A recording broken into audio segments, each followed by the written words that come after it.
We're back. We're back for some more football. Not this week. It's actually next week. So we're going to do a little prep for that.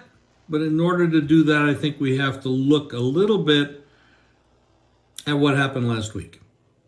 Now, the Kansas City-Cincinnati game kind of went the way everybody thought it would go. The offensive line for Cincinnati became a problem, and Burrow got hit quite often. I mean, in the beginning, first few minutes, he was sacked 4 times. But it caused problems for the whole game. It was a good game, down to the wire. One penalty at the end by a player that had played very well during the game, but he made a mistake.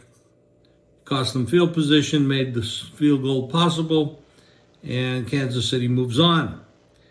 Kansas City moves on with a lot of experience. 3 Super Bowls in 5 years. Mahomes, 3 times in the Super Bowl.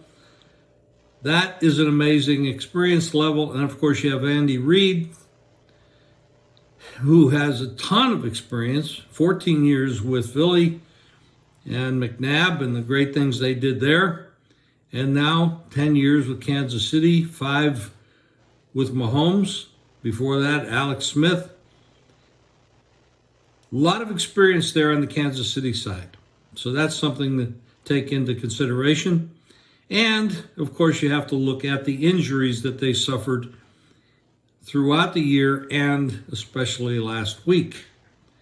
Not to mention the high ankle sprain that Mahomes has that limited him a little bit, but he's an amazing player. Now, on the other side, you got Philadelphia, who demolished both the Giants and San Francisco, absent any quarterback production. So I didn't learn a lot by watching Philadelphia play those 2 games. Nothing was close. It was never in doubt. And unfortunately for Brock Purdy, he looks like he's going to miss a good deal of time. He's going to have surgery on his elbow. It's a serious problem. And I hope it doesn't affect his entire career, but it might. Now, moving forward, these 2 teams, you have a lot of experience with Kansas City and their head coach, Andy Reid, but you don't have that kind of experience with Jalen Hurts and their coach. So the edge there in experience, recency, and everything else goes to Kansas City. Now, when you look at the offensive line play of Kansas City versus the defensive line play of Philadelphia, that's where I see a major edge for Philadelphia. Their defensive line and their defense in general is tremendous. They just demolished everybody the entire year. I think they had 70 sacks throughout the year, which is pretty great. That's going to be the issue. But you have 2 weeks to prepare. You have 2 weeks to get around those issues and try to figure out how to combat that. Now, a couple of years ago, Kansas City went into the Super Bowl against Tampa Bay, and they had offensive line problems in that game and were demolished by Tampa Bay because of the offensive line play versus Tampa's defense. They never had a chance in that game. Could very well happen here again. Interesting, we should look at the lines, the betting lines. The opening line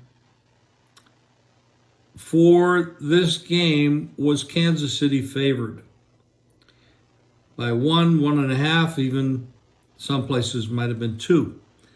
It swung the other way to Philadelphia 2.5. It's backing off now. You see a lot of 2s, even 1.5s out there. The total, 50, 49, 50.5, 49.5. Those numbers you see out there. Very interesting line move there on the side, though. You go from a favorite to a dog, with Kansas City going to Philadelphia, the favorite. And based on the injury issues that we're looking at right now, I can understand that.